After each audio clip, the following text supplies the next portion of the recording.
We got with us Lindsey Cannon. She's the Executive Director of the Escambia Children's Trust. Lindsey, thank you for joining us. Hey, glad to be here. Thanks for having me. Glad to.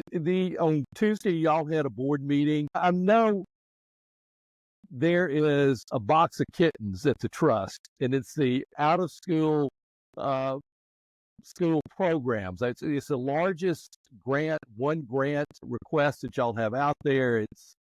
I think you said it beautifully in the meeting that it's not comparing apples to apples, it's apples to bananas to oranges because they're so different in the program.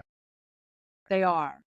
Yeah, it's been interesting. I started before coming here, I was on the provider side of writing these grants, right? And specifically an out of school time one and knowing what that looked like from my side to coming to really understand the approach that was taken and funding some of these programs that we have right now. And some of them, like we talked about, are those 2:30 to 5:30. Those are aftercare type of programs. They're Monday through Friday. They're very supportive to families. They have educational and enrichment opportunities. But then we have these other ones that are seeing kids later in the afternoons. It might be one day a week or a Saturday or, keeping kids busy during those longer weekends. So they're all very different and targeting very different kids at different neighborhoods and also providing some of those unique opportunities that they wouldn't have otherwise. Well, and it also was the very first big RFP that was put out by the trust, again, before you were in as executive director. So there were a lot of lessons learned. Absolutely. They're in their third year. You've recommended 11 of them to go ahead and move on with contracts for the third year. 4 you're holding back and explain why you've got 4 that y'all are going to hold on a little. Well, like I said, some of them are different. So some of the parameters that were in that original proposal, they either talked about serving a lot of children, thinking that there wouldn't be that many providers. And when you initially, I believe there were 19 that were funded. And so a lot of them were looking to target the very same children. And so there's only so many kids to go around. Right. And only so many parents that may want to engage that as well. So, or that didn't have those opportunities. So when we look at dosage, which has been a very specific conversation in contracts that have not gone forward, even past that first year, or even were taken away, talking about dosage versus the finance end of that. All right, take a pause a second. Sure. Explain what dosage means. So when we put out the application, it basically had a set of parameters. So you would serve at least these children 25 times, let's say, in a year, and what that looks like as a minimum. Or you would serve them one day a week over, the 52 weeks. What does that look like? Or just do a summer program, seeing them 5 days a week for a certain amount of time. So each provider got to determine what their level of dosage would be. We didn't prescribe it other than to say, this would be the minimum that we would like you to accomplish or write in or put out there. And so the providers determined that. But as we know, like you said, a lot of lessons learned, there are always obstacles and barriers that you just can't predict. And here we are. And so we're looking at it a couple years down the line saying, okay, you might have said you were going to serve 250 kids and you're serving 150. But are you reasonably going to serve 250 kids this year? And if not, then let's focus on those 150 that you are going to serve. Let's reduce that contract dollars you're not going to use and make sure it's holistic. Now, that's my recommendation because I don't want 150 kids not to have that place to go. Right. But at the same time, we don't need dollars sitting in a contract that aren't going to be spent down when they could be redirected into a new grant that would serve other children. Well, and I think Tori Woods brought it up in the program committee. One of the issues is some of these groups may have gotten the grant because they said they were going to do 250 kids.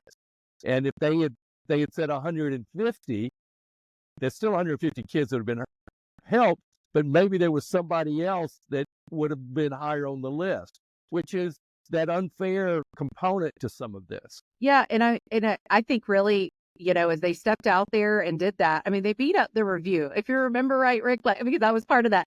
We went through it and then they were ready to award. And then it was go back to the drawing board, right? Bring all these providers in, and really expanded that scope based on a lot of those conversations. And so one of the things that since I've come on board, that I've really been working with our providers on is to put their things in writing, because conversation is just conversation, but you're not going to hold me to a conversation. We're not Right. going to hold our taxpayers to that. This needs to be an agreed upon part of contract if things are changing. And maybe it doesn't work to your benefit. Maybe it's time for you to step away.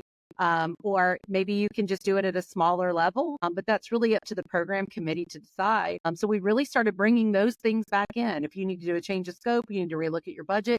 It needs to be contractually bound. And that wasn't always the way it was, because it was sort of an upward trajectory. I think everybody's like, these are startups. Some of them are startups and we need to give them time. But I think Tori said it really great too, which is like, you came in as an expert and told me you could do this.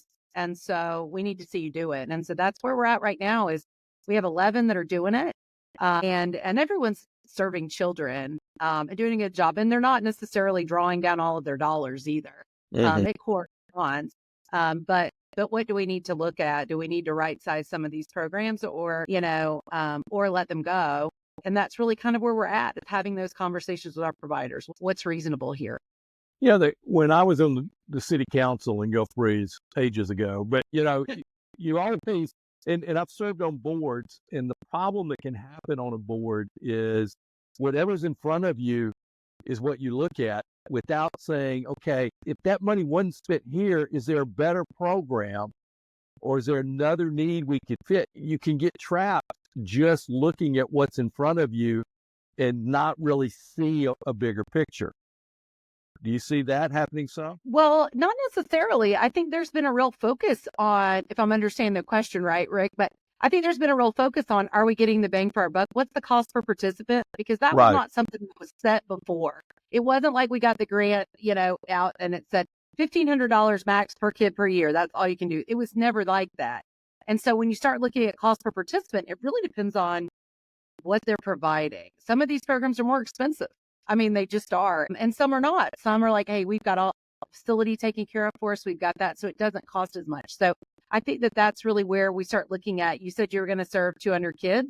You're serving 150. So we should be able to recapture, if you will, that the dollars that would have been assigned to those 50 kids that you're not serving, and reinvest them somewhere where they will be served. I think that's really where the board's at, is looking at it that way after 2 years of trend. But we're just not interested in locking up dollars and contracts at this point that can't be spent. That's just not what the intent of the money was there for. It's to meet some of those immediate needs, which is where the micro grants came in. Those are recapture dollars and a way to reinvest with some newer nonprofits that maybe not necessarily new in age, but just new to us, but getting them ready for working potentially on larger opportunities as well. Yeah, you're coming on the end of your first year. Yeah. This time a year ago, you were applying for the job. You look at, how do you feel? You've added additions to the staff. Do you have the team you need to be able to run this? I do. I really do. I'm very fortunate to have the people on my team that I do. What I love specifically is that we all have different areas of expertise and can actually have some debate about it, And I love that, because I don't pretend to know everything about education. I'm a child welfare girl. I work with homeless youth. Like, that's where I've spent the majority of my career, and working in prevention. Deborah Rake, she keeps us in line on what it means to be an educator and what this really looks like to move the needle for kids, not just in a school setting, but in an after school setting, and how we could. Michael's very popular. I don't know if you've seen him out, but he's amazing as our communications person. Everyone knows him, but he has really done the work to get the word out to families specifically about, we are here to serve your kids, and you may be able to qualify for some of these things. Rick, I think that Rick Stone, I think that David said it best, calling him some data genius, but he is. He knows how to really look at this and dig into it. And then, of course, Tammy Abrams she's wonderful with finance. She really does understand it. She's done a lot of large federal grants in her time, as well as smaller ones. And then Alma takes care of every single one of us. Right. So, including the board. So I left a team of 140, and it was hard to step away from them. But I will tell you, what we have here is small, but it's mighty. And there's a lot more work to do. And I can say that I think we genuinely love our jobs.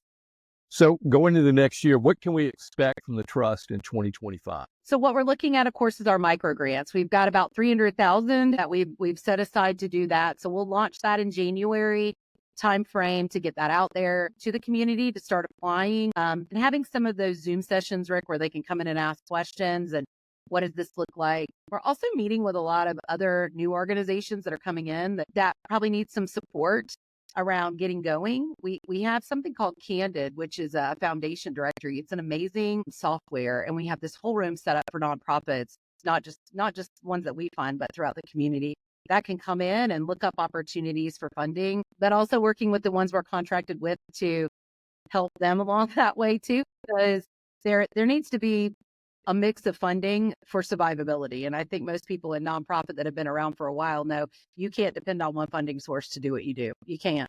You've got to have a mix of things. So if something drops out or something changes, you're still able to serve. So really looking at that at the first part of the year, really supporting our Healthy Schools Escambia team with United Way, getting that whole project off the ground. I know they are intensely meeting and already providing some services at OJ Sims and at GLA, but looking forward to helping support them as they get into this whole new process of partnership and supporting those schools. And of course, prepping towards the end of the year to hopefully put out another round of RFPs for another out of school time.